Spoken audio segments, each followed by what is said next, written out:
Hello and welcome back, and I'm going to say it for what feels like the 10th time this year. Have you seen the ruddy bloody cost of hard drives and SSDs?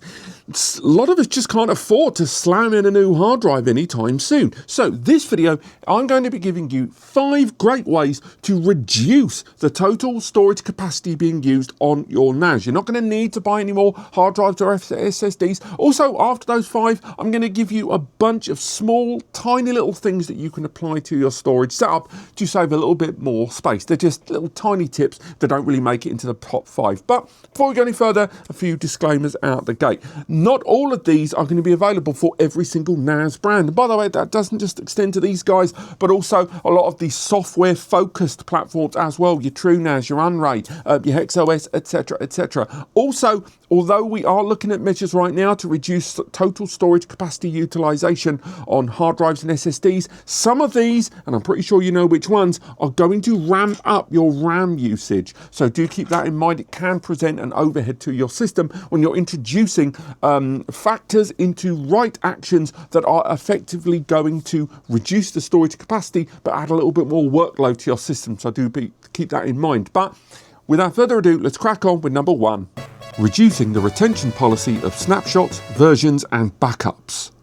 Back when you set up your NAS for the first time all those years ago, the storage capacity you had was this wonderful frontier of open space, ripe to be built thereupon. And you did it safely, didn't you? You set up your snapshots, you set up your backups, you set the whole thing up with lots of recovery in mind. However, fast forward to now when your storage space is starting to reduce, a lot of those settings are just not as appropriate anymore. And the big one there when it comes to the retention policies are really, in many cases, tremendous overkill outside of enterprise and larger scale business.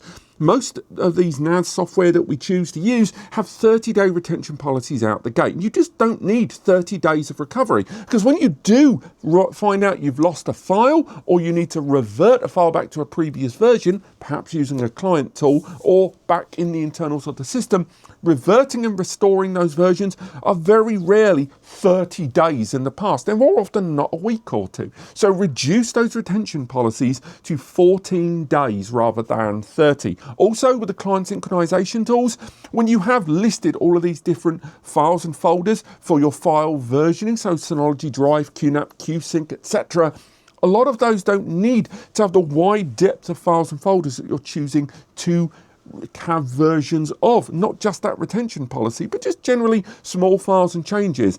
Because remember, when it does do that nice timeline of recovery there, some of those directories are just not ever going to be necessary for recovery. And if you already have backups or wholesale system image backups in place, why restore both? And by the way, the versioning and the retention policies of those larger time machine backups and more, they also don't need to be as incremental as you may have them.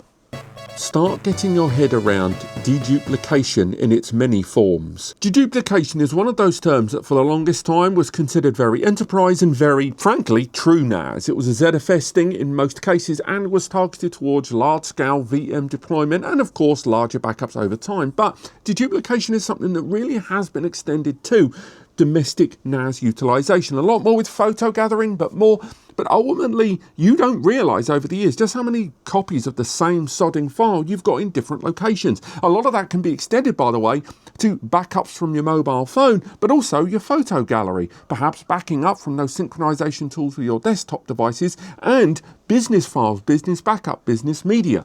Run deduplication tools that are built into your first and third party NAS operating systems on your server of choice to remove a lot of that old data. Some of it is really easy to have been created, like some of the backup operations I mentioned, but also if you are writing data to the system and when you've got the option to rename files, skip and overwrite, most users play it cautious and allow duplicates of files to be written just in case. The same goes if you are storing and backing up lots of photos from your mobile phone and just general memory cards and more. You'll be amazed how often you can just end up accidentally creating multiple directories of the same sodding photos. But moving beyond media, you can now find multiple tools for different NAS brands and indeed NAS software that you can install on third-party semi-open source NAS software that allows you to move just beyond photography and just do general files across the whole system, to run long-term scans and therefore find duplicate files and eradicate them as needed. And with deduplication specifically targeting deployments where you don't want to delete the files in multiple locations, but the system retains one copy, but then a breadcrumb index trail to shadows of the copied versions on the system. These all add up to great ways to drastically reduce the storage utilization on your NAS. And again, thanks to ZFS being more widely adopted on NAS platforms, and we'll look at QNAP there, that allows you to inline data deduplication and inline compaction as well. These all add up to huge savings of space on your NAS. Compress and compact like it's going out of fashion. This next step may feel in some cases like one step back, two steps forward, but trust me, it can make a difference. Compression and compaction, as already mentioned, is something that in ZFS platforms has been enjoyed natively for the longest time. But when it comes to, for example, BTRFS, look at Synology for example, you can enable auto file compression as data moves onto the system. Again, it has a system overhead while it's happening, but you can ensure it that when data is going to your system, it is being compressed thanks to BTRFS and taking up less space. And when it's being retrieved, it can then be unpacked natively. Again, this does have a system overhead, but you don't need to think about BTRFS or even ZFS if you have old legacy data that you don't want to lose, because much like the old days of Windows, do you know you can just simply compress it all into a zip? Most NAS brands with their own file folder manager built in natively will allow you to take large data sets and then just compress them into a smaller area and then pop it to one side for when you do need it. Now, yes, you are going to need empty space on your NAS when you do compress this data and then delete the originals or back them up. But on top of that, you're going to have a system overhead while that job is being done, and when you do retrieve that data, that is going to delay the retrieval of that data. Still, nonetheless, for those in desperate need, this can lead to a space saving of cold backups over time, and it is something that is actioned by the industry all the time. It's just done on a larger scale than most home users are going to enjoy, but it's still an option that's open to you if you just use the native file folder management tools that your NAS includes. Reduce the media indexing overhead. Have you ever heard the expression, look after the pennies and the pounds will take care of themselves? Well, this next point is very much in that vein. If your NAS is in daily utilization with backups from multiple client devices, you've got surveillance recordings from dotted around your house and multimedia being enjoyed, do you know there's chances are that you are doing it painfully inefficiently? Because, for example, one of the biggest hounding headaches that has existed in the world of NAS for many decades is thumbnail creation. And it took actually quite a long time in the world of turnkey NAS solutions to get it right, but even now it's not done that well.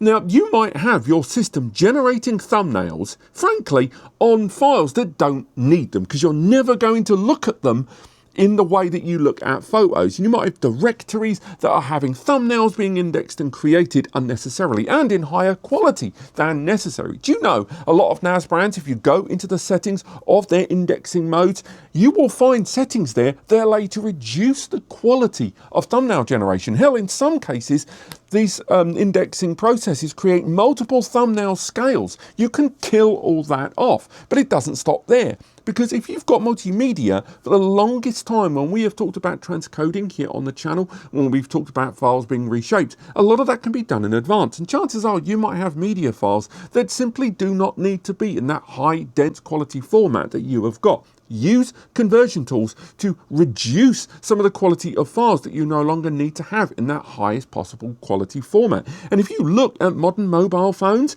some of the recording qualities that they use are bonkers. And although it's great to have some of those original recordings of new births, of weddings and more in the highest quality possible, if you've done basic recordings, they're already in harsh quality and harsh light anyway. Maybe you don't need them in high fidelity 4K 60 frames. So go through the media files you have, reduce the folders that are being indexed, reduce the directories that are being indexed for thumbnail generation, and look at your multimedia and see what can be compressed to free up some space. You'll be surprised.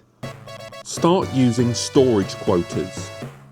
This one's going to be a bit contentious, but I'll say right now, if you've had a NAS for a number of years and you've got a decent stockpile of data spread across different directories and services, you may have realized that you probably should have started applying quotas very early doors to those different apps, service and users. It's easy to say that, oh, I should have set a quota on my great uncle Bulgaria who just keeps backing up photos of landscapes and it's really eating up my data. And yes, give that guy a bloody storage quota of 50 gigabytes and tell him to be on his way. But I'd say right now there are a number of apps and services that you may have installed that you shouldn't have set up in the first place without a storage quota. And if they do start running out of space on that quota, be it in the hundreds of gigabytes, or even if you want to be generous and give more than that, you'll at least get an alert to let you know that an Apple service is starting to fill up its quota of storage allocation. And then from there you can decide to manually on the fly extend it or keep it as it is and start running something of a survey to see if it needs all of that space at all. You can extend this to multimedia apps. Look at something like Plex Media Server or Jellyfin. The amount of data those applications generate is actually pretty massive once they start scraping for that metadata, and a lot of the time you simply do not need it, and it's nice to be able to stay on top of it and then move things into different directories where they're more appropriate and they don't end in multiple duplicates of files being created as mentioned earlier, or just completely remove them from the system in their entirety.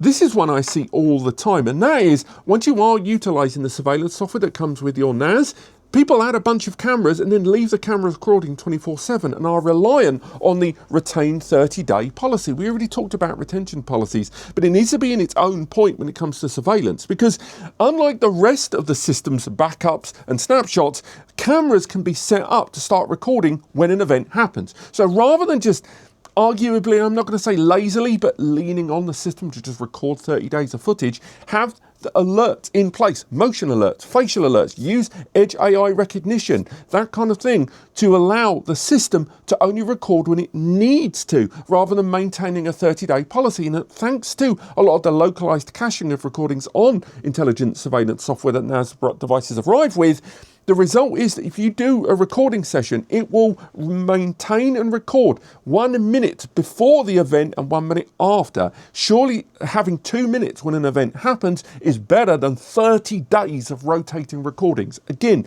if you're mission critical or you've got high security concerns, largely disregard what I'm saying. But if you don't and you just need the recordings of alerts, this is a good way to go.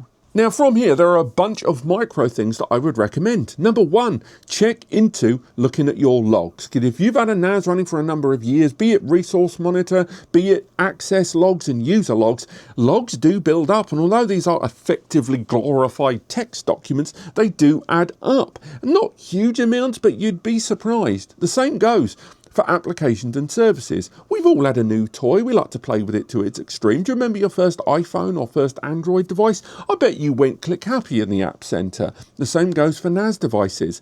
Again, with more apps and services being added to these devices, lots of users just go ahead and click and install lots of applications and then barely use 10% of them.